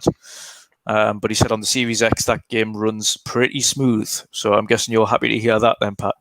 Oh yeah, absolutely. I'm looking really forward to it, to play my favorite game on the Series X. So yeah, I cannot wait to see how it runs. And the 60 frames per second, that would be really nice, man. Yeah, smooth 60 frames. Smooth 60. Yeah. You coming over, Pat? You coming over when I got it at launch, man? First game sure. First game that we play, pop to the G, man. Yeah, of course. Yeah, I'll definitely hop by. So cool. That's one thing for sure. Cool. And last, I want to kind of cover off just what everyone is expecting. Well, really, how everyone's feeling about this launch. Have you is your hype increased around Xbox recently? I know if we go back a few episodes to Erwin specifically, you were pretty flat on hype for both consoles and specifically Xbox. This is before the whole Bethesda stuff kicked off. How are you feeling kind of now with literally about a month to go from the launch of the console? What's your feelings on it now? Yeah, feeling much better. We also talked about a little bit on DM, right, with Steve. Yeah. And I think he made a fair comment. And I was really harsh on Xbox and also on PlayStation. I really didn't feel any hype at all. But I think Xbox is making the right moves lately. Like I said earlier on the podcast, the things that they show that they are in it to win it, with the Bethesda deal and etc. And also they're making so many good consumer moves, right? With the consumer first in mind. They are open in their communication. It really seems like they really learn from their earlier mistakes. And you know, we can always complain and be critical and stuff like that. But if you compare this period to the same one back in 2013, I think we are in so much better position with Xbox in general, with the messaging, with the people in the team. Phil Spencer rolling out his strategy now completely, right? Yeah. Marketing making better moves. I think it's just a good place to be in for on the Xbox side. So I'm definitely getting the Series X. I'm feeling hyped again. Cannot wait to play all those titles. Enhanced, like Forza Horizon also, right? Being very nice enhanced. You don't have to pay anything for it. Just plug and play, go. Game Pass launching good games on it as well in the coming period. For nothing. So yeah, you know, it's just a good place to be in. All my controllers work, etc., etc. I can go on with such positive things. And for PlayStation, yeah, like I said, man, I don't get excited. I don't get excited by the looks. I don't get excited by the options. Do we know things are being enhanced on the backwards compatible titles? Which ones are actually going to be backwards compatible? The price of the games are increased. Man, there are so many things that I just don't know, not getting excited about. Also with your cross save files that is not being taken care of in the right way. So yeah, I don't know, man. I'm critical when I think I need to be, and also when I prefer Xbox, I do it just to try to make the platform better if I have any influence on that. So I will do, and the same is for PlayStation, man. But yeah, I feel hyped, and I cannot wait. And it's only almost 1 month from now on. So it's getting really close. I think I already booked my agenda free for 2 days from the 10th of November, and it's actually feeling like a kid that is looking forward to Christmas, right? Christmas Eve with all the presents under the tree. And that's how I'm looking forward to my Series X coming. So until you see the bank account and the money come out. Yeah, I already saw it going out, mate. Because you paid for it already? I already paid for it, so it was a big chunk of money that was going out. So that doesn't hurt anymore. At the time, yes, but now not so much anymore. But you know what it is? I just buy the console, and I'm gonna buy Dirt 5 because I'm really, really looking forward to that title. And I'm still wondering if I'm gonna say or I'm gonna buy Assassin's Creed or Cyberpunk. I'm not completely sure. But for the rest, you know, all the backwards compatible titles, I'm good. The loading times are really nice to see that they are such shorter. So no, man, I'm excited. I'm hyped. I'm feeling good about it. Sweet. You actually touched on a very good point there. You touched on a very good point, and I completely forgot about it. The PlayStation 5 save state fiasco that's going on at the moment. That's especially for someone especially now that I'm doing game share with yourself. Yes. Yeah. Oh shit! If you're starting any of those games, getting onto a PlayStation 5, you can't use them. No. What? No. You can use the games, but you may as well wait until you're on PlayStation and start them there. That really seems the way that's going to benefit you. Because unless you want to just wait on a PlayStation 5 for a while and then complete a few and then go onto the PlayStation 5 and get new games. But if you were to start a game like one of the companies now, like Yakuza, I touched on this last night on a podcast with Italian Clowns. Yakuza have said that and obviously that isn't launched on PlayStation 5 until next year, but it is on PlayStation 4 at the same time as Series X. Yes. If you play it on PlayStation 4 and you go all the way up until next year with Yakuza to it launched on PlayStation 5, you cannot use that save on PlayStation 5. I mean, it's ridiculous, right? I mean, we are in 2020, for fuck's sake, and next year's 2021. If you cannot make such things, I mean, what are we talking about? And also, also the lying and stuff I don't like about, we believe in generations and blah, blah, blah. And then in the end, he doesn't believe in generations. He's just full of shit. And I don't like such things when it just blend out lying. Everybody accepts it and just swallows it. Fuck it, I don't like such things. Just be open and honest about it. It will bite you in the end later. And I'm just in general in life, I'm like this as well. Just be honest. Don't lie to me. Don't spread lies. I don't do it as well because it will bite you in the ass eventually. And I like a company that is more open and honest about such things and don't let don't tell bullshit stuff like that. Yeah, it's crazy. Oh, just insane. Sean, what's your thoughts on the whole PS5 save state fiasco? It's what you do when you charge people for having to access the cloud via a paywall. I think that's a big part of it. We're lucky because everything gets backed up to the cloud automatically, whereas they've got some people do, some people don't, and they can't really say, well, for you guys that's great, but for you guys, you cheapskates, unlucky. It's a bit of a cluster, really, isn't it? Especially for games that the Xbox is doing it for free and everything. Like the Yakuza, why would I even bother buying it on a PS4? Yeah. If I then get the upgraded version to then have to go, oh, all right, I need to start again now. I've only put 100 hours into it. It's fine. Yeah. It's just they haven't really thought things through. And like Erwin was saying, the whole lying to everybody. It just, unless you're a complete rabid fanboy and you'll just take anything and kind of go, oh, well, no, they were right to do that. It's actually a really good idea. Despite me saying that Xbox doing it and it's just going to destroy gaming world in general. It's just not good for consumers. It really is not good for consumers. So screw them. Yeah. And in terms of, and again, we've confirmed, of course, we've had confirmed anyway, Miles Morales will go across. However, the remastered won't, and that's because the remastered is classed as a brand new game. So you won't be able to use your Spider-Man save on PlayStation 5 because it isn't classed as the actual same game because they've changed the main character and a few of the other little niggly graphical sections of it. I say it still used the same file system for saves. The problem is with PlayStation is that they, unlike Xbox, where everything's saved automatically to the cloud and it can be synchronized across all platforms regardless, PlayStation don't automatically put things on the cloud unless you're a PlayStation Plus subscriber.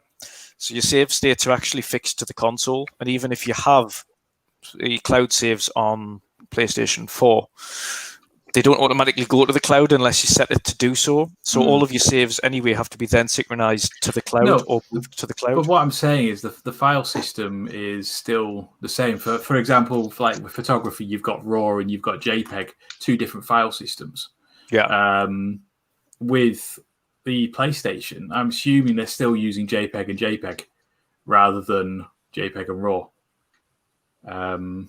I would assume that because it's the same architecture. So why would they change the file system? And if that's the case, then why can't they just have two file systems for saves? I think it's mainly down to the location, the method of getting that save state from one to another. I think that's the issue. I think it's that Sony doesn't look to the future. Yeah, they're reactionary. I think it's just the case. But it's just like a couple of months, not a couple of months, but when they start engineering, they were like, we should have probably done this. Look at changing gamer tags. You can't change gamer tag because they didn't think of somebody would want to change the gamer tag. Yeah, that's Oh, insane. man. And if you did change your gamer tags, then you'll lose. I think it said something like you'll lose the rights to the games you've purchased. Some games, right? No, yeah, they What? said it's not all of them, but there's a chance. Yeah, but also some games doesn't accept your name, then your new name or something Yeah, like that, you right? still appear. Yeah, You some still multiplayer games appear will as as your old one. Yes, as Remspor. So yeah, I think I'm stuck to Remspor, man. Remspor. You're a skid mark for the rest of your life. Skid mark for life.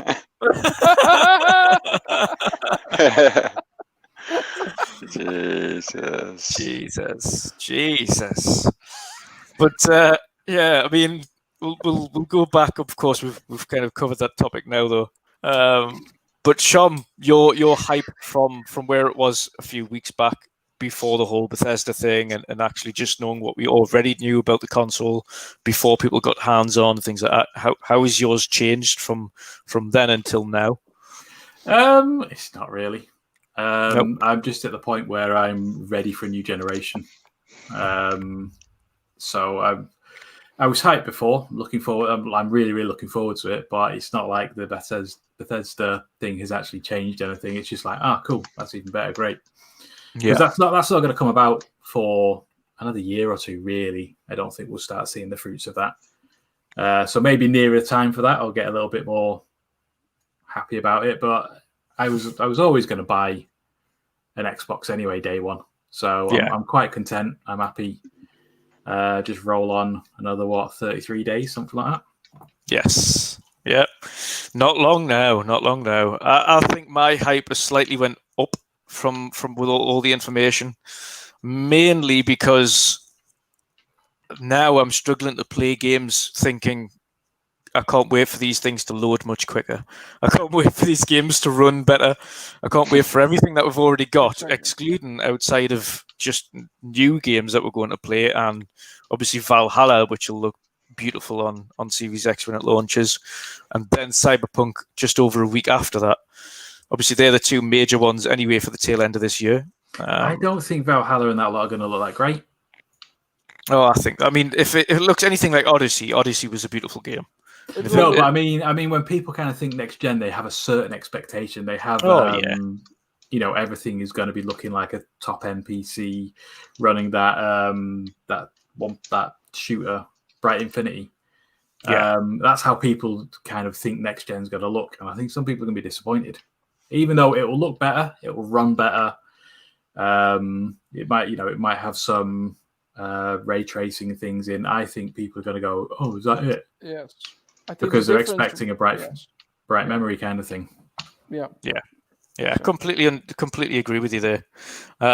Personally, for me, I think, well, obviously, I'm looking forward to Valhalla anyway, naturally, because it is the setting that I've been hoping for, and quite a few people have been hoping for in the Viking era. But I think in terms of the game itself, it'll naturally be beautiful. I'm not expecting next gen beautiful because it wasn't designed initially for next gen. It is a cross gen title. But I'm looking forward to that's playing what I mean. That's what I mean. It's not got its full potential. Yeah. My major one that I'm looking forward to primarily is and I've got it on pre-order even though it's got no release date. That's the Medium. That's going to be in Game Pass. I don't know how I pre-ordered it. Yeah. I just want that game anyway. No, fair enough. I mean, this is like for me. This is where Game Pass is going to be so handy because, like, due to COVID and stuff like that, in the last 5 months, my wage has gone down 60%. Ouch. My monthly wage. So yeah, I mean, luckily I've been putting away money for the next gen for the last year. So I'm skint when it comes to like buying any games. My game sharing partner, he's going to be buying Cyberpunk, but then it's probably going to be next year before I can afford to buy stuff like Assassin's Creed. So this is where Game Pass for me, because I'm subbed up until early next year anyway.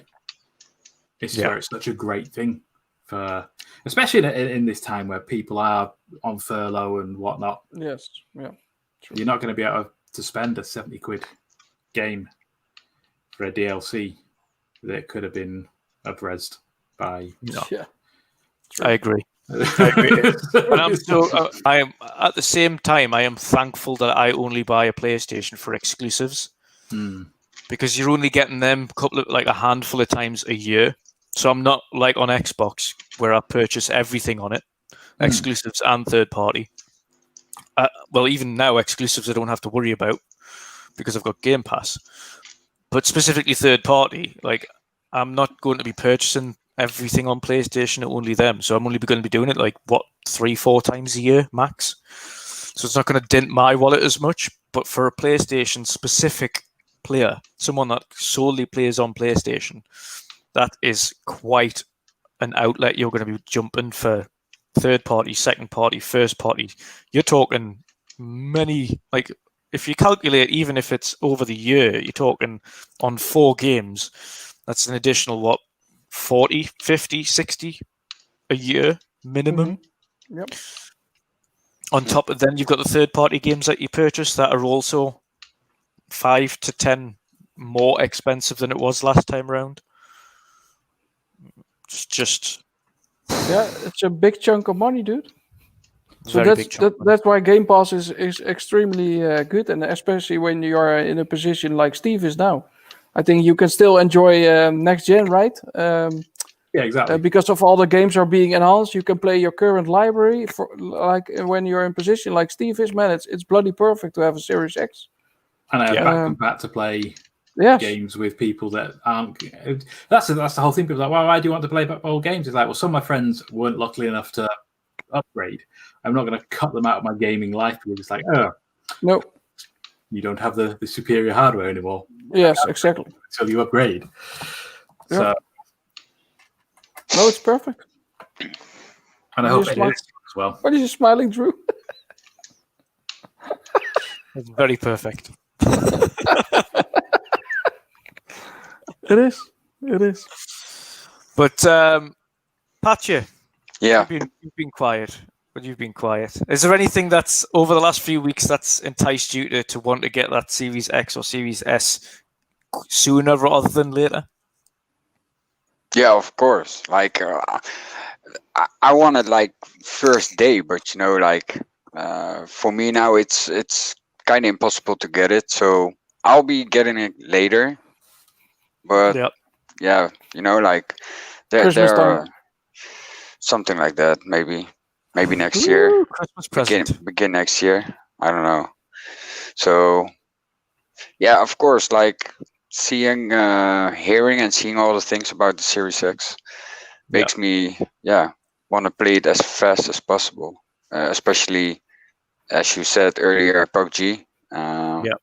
But also all the upcoming games. So yeah, I'm looking forward to it. So. And I've noticed as well, Patjeuh, and one thing that I think it was yourself that shared it, the developers of PUBG are based on the PUBG world, are doing a top-down strategy game. Was it yourself that shared that in the chat? Yeah, I saw it passing by on Twitter. Didn't take a good look at it, but just seeing it on Twitter, I was like, okay, pretty interesting. Seems that they already been working since 2019 on that game. Yeah. So it looks interesting. So who knows? But they also on E3. They also was it 2 years ago? I guess. Yes. They also pronounced the prologue or something like that. I don't know if So it's kind of weird that they didn't share anything about it 2 years later. So I have no idea what to expect from that. But it could be some kind of survival game, is my guess. Yes. Yeah. Because it's first person for what I saw. So, but there's no further information about it. So yeah, it's. I hope they will come soon with it. So. Fingers crossed. Fingers crossed. There is, like I say, there's a lot to look forward to going into the next generation. Of course, for Patjeuh, it's initially getting onto that PUBG on higher frame rates, crisper visuals, auto HDR things implemented that haven't been implemented before for the game. Again, if it's unlocked, you never know, they might uncap it like they do on PC and let you run higher than 60 frames. It's a possibility. the hardware is more than capable enough now of pushing that up to 120 frames. More than capable. Let's start with 60, Drew. Start with 60. I think from what we've seen, though, especially some of the games that have been shown off in backwards compatible, 60 is so easy for that console to hit. But I think it's a done deal, guys. I mean, if it's an unlocked frame rate mode in the game, it will automatically go to 60. So we don't have confirmation yet, but I think we can expect this, right? I mean, it's not something really unrealistic to think. But it will be a very big plus, because that game, and it's also been shown by Digital Foundry in the beginning, especially that frame rate sucked, man. Especially when you compare it to PC, and you notice it also sometimes with the updates coming back then, right? It was really edgy. So if we can have that game, and how many hours we put in that game, and we still do, right? If you can play it on a log 60 almost. Man, it would be great, man. It would be great. Really looking forward, and that's why the Series X is also very nice. Just do it automatically. The developers don't have to do jack shit. It will just automatically upgrade it to 60 frames, man. It's wonderful. Well, that's the thing, and that's without optimization. If the developers of PUBG actually went out and optimized it, I'd love to see what they can do with it. Some of these games could just push things we haven't seen these games do before. And one of the main things I'll be doing on launch is testing as many games as I can to see how much of a difference it's going to be. I can't wait for it. Can't wait. So we have a date bet on the 10th of November. Yes, 10th of November. Patjeuh, you're going over? Where? Yeah, with me, Punk. We have a date on the 10th of November. Yeah. Oh, yeah, of course. Of course. Oh, sorry, man. Of course. All right, so to wrap up on today, so we've covered PlayStation 5's teardown. We've went through our thoughts on the teardown, the actual console itself, our negatives and our positives of the console itself. We've also went through the Bethesda news and the exclusivity that's come off the back of that for certain games going forward. And last but not least, we went through the Cyberpunk news. So obviously the Cyberpunk crunch and Jason Schreier's hissy fit on his new article, and then his little tangent going after a social media influencer known as Paris. Have you seen the picture he posted? No. Who? Paris? Yeah, let me link him to the. Paris had a Series X, right? I told you. Yeah. Let me just. Lucky Punk. Where I'm just looking. Send them in. I'll put them up on. I'll put them up on screen. It's good for him, man. It's nice to see it. Just reply. He's late to the party, but Xbox Series X is here. I've just replied to him saying how to enrage a certain journalist in 4 pictures. Yes. You should have tagged him. The Jason guy. Anyway, blocked. But you can still tag him, right? Or no? I could. He placed his Series X on the Cyberpunk chair. Nice. Oh my god. So yeah, I think that was semi-intentional, that one, wasn't it? Yeah. Of course. But if you get such a thing, you will post it yourself also, right? On too right. On Twitter, like.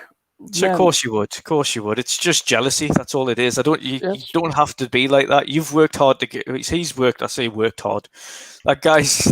He's worked to get into his position at Bloomberg. So be happy with that. There's no need to put other people down. No. For putting effort, because let's face it, social media influencers, and I know this just from trying to get 300 subscribers on YouTube so far, the amount of effort that's required just to get this stuff up and running, let alone maintain a social media following that continues to grow and provide content for that following continuously. Yeah.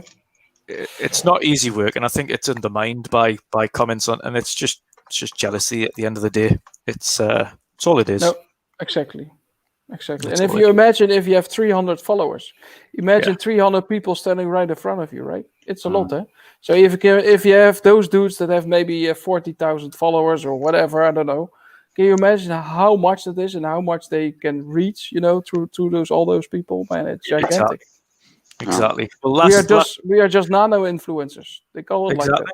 We are, yeah. And like let's say last month, I mean the amount of hits that I got on Twitter alone was just over 1.1 million, and all I've got is 2,000 followers. Now, if I'm getting 1.1 million impressions on 2,000 followers, exactly. Imagine the amount of impressions and the views that these guys are getting with your talk. It's crazy, man.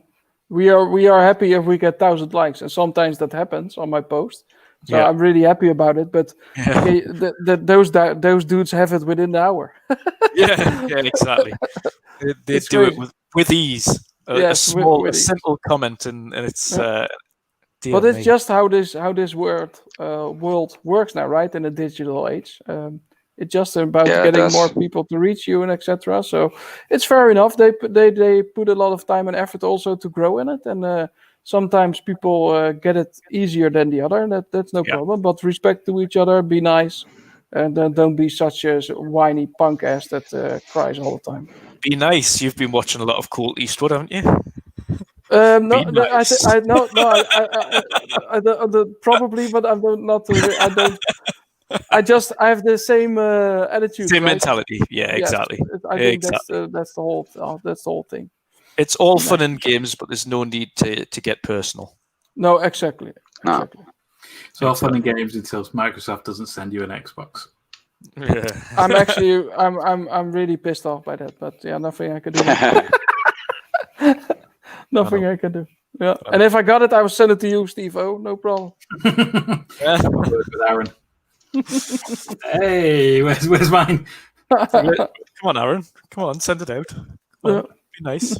Never mind. If you combined our followers with to each other, then we have quite some followers, right? Yeah. Then we have a lot of followers. Times it by 10. We made it back. Oh, hi. But never mind. But we will wrap it up for today. So we'll do the outros. So first and foremost, Patjeuh, if you can let people know where they can find you and what you're up to. Well, you can find me on Twitter as usual. That's the main channel where I'm on. Same as my name right here. Yeah. And you can also find me on Twitch. Normally I stream before the podcast, so it's the same. It's Patjeuh070. So that's the main channels where you can find me, man. And also right here on the podcast. So yeah, sweet. And are you going to be as usual streaming on Twitch and doing your PUBG road to partner? Yeah, I'm still working on it. So I need to share my content. Yeah. So record clips, make videos or anything, doesn't matter. As soon as the partnerships registration opens, I'm gonna apply for it, and fingers crossed, guys. Fingers crossed. Obviously, if you haven't already seen Pat's latest video on the channel, his duo win, 19 kill duo win with Erwin the other day is up on the channel. So check that out. It's a good win, guys, for you two. Pub to the G. Thanks, man. Pub to the G, man. We're on a roll again, man. Even had some good games with Mew today, so we're on a roll. And also with Emil. I don't know him. With Honingmeal?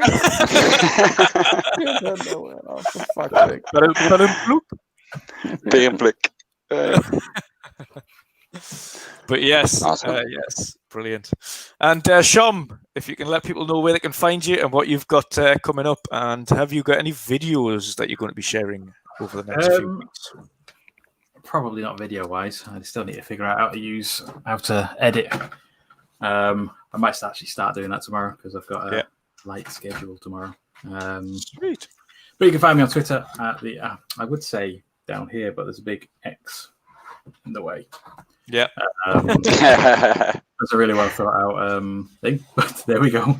But yeah, you can find me there. You can add me on Xbox under the same name, and that is about it. Twitter and Xbox. Sweet. And are you playing anything recently, or will you be streaming anything on Twitch over the coming days? Is there any particular game that you're loving right now? Okay, for people who don't know, this is Dutch's way of going, can you upload something so I can use some clips for stuff? So,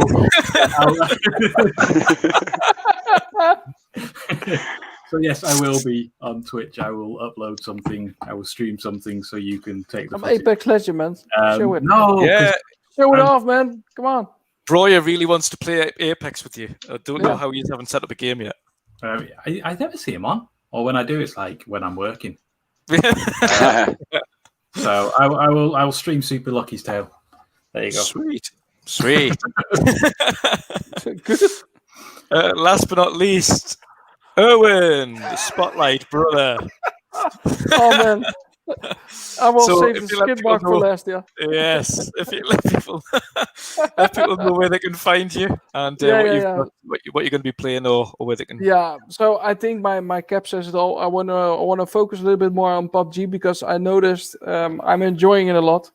I didn't play it for a while. Now I played it again. I'm starting to get a little bit better again. I also have quite better internet connection now. Also, that helps, I think. Yeah. So I'm not shooting blanks. Patjeuh provided a router to me as well, so that really helps.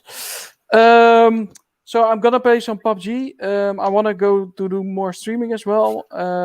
I say it every time. I want to play some GT Sport, and somehow it doesn't. I don't play it in the weekend, so I really need to do that. And when I do, I will stream it on YouTube. And people can find me on YouTube on Forza Erwin. I already have some videos from the past, some races that I did, some exciting races. I will be streaming more on YouTube on that part, I think. And what else do I want to play? I still need to play so many games on the PlayStation. Dude, man, it's incredible, Drew. You have the same problem. It's kind of shitty, but I will make time. But first, I wanna invest more in PUBG, especially when I play with Pat, getting those 2 chicken dinners. That feeling in that game, no other game can give me that feeling that PUBG does. It's addicting. It's exhilarating. It's so cool, man. So I like it a lot. Yeah, I like it a lot. So people can find me on YouTube, Forza Erwin, on Twitter, Forza Erwin 84, I believe, and on PlayStation it is a Ramspor 84. That is in English a Skidmark 84. So maybe we need some shirts. Maybe we need to make some shirts with a skid mark on it. I don't know. That always sounds like a German metal band when I hear that name.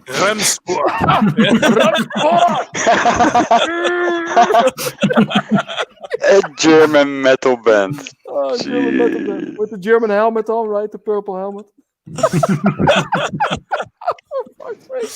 But I need to maybe start some merchandising with skid marks. I don't know. Maybe it's a hit. I could put some tire tracks on the back. Yeah, some tire tracks going up the back. Some mud ones.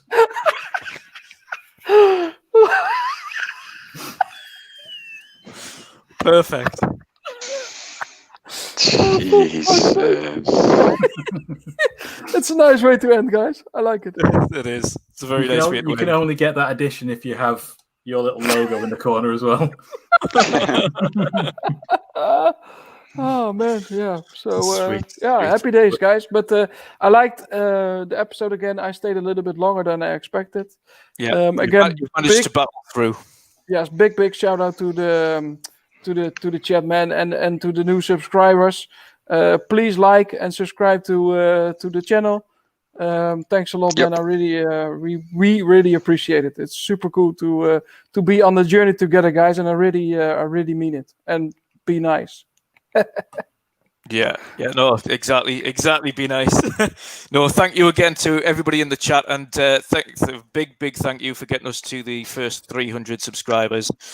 We seem to be moving up this relatively quickly, and of course we couldn't do it without everybody that joins us every week. And again, it's really nice to see, as Erwin mentioned at the beginning, people jumping in, even 15, 20, 30 minutes before the stream starts, just to start chatting. Incredible. So that's nice. It's incredible. Honestly, it's incredible to see. It's really nice to see as well, because obviously we can come here and see, even before we start, when I'm just fiddling around in the room, just getting things sorted and getting the stream ready to go. People already talking between themselves and looking forward to the show. So that's really nice. So thank you very much again to everybody in chat. And next week we do have some big guests. I cannot announce them yet because I'm waiting for absolute certainties from the two of them.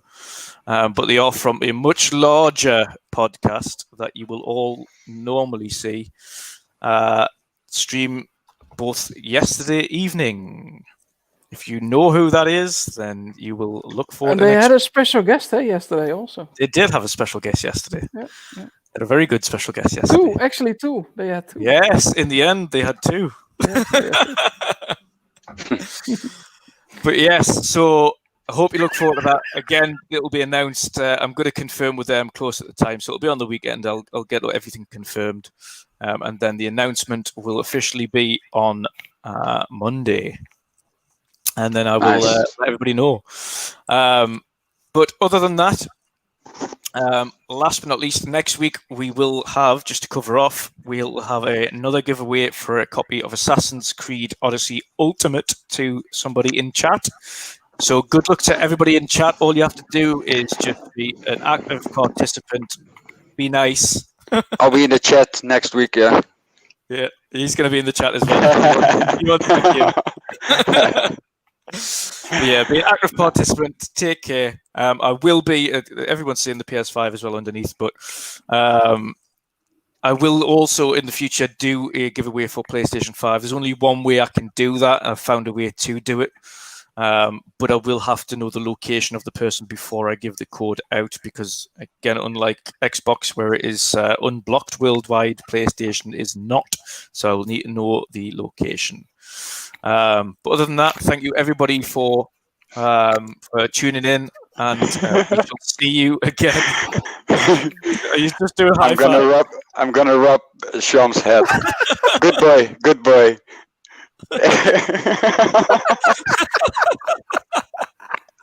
Oh man! Yes. Can you put the PUBG hat on one more time, please? One more time for the PUBG to the G. Look. Go ahead. For fuck's sake, dude. Oh my god. Dear God. Godverdomme. We will Alright, see guys. you again next week. See you later. Cheers, guys. See you later, man.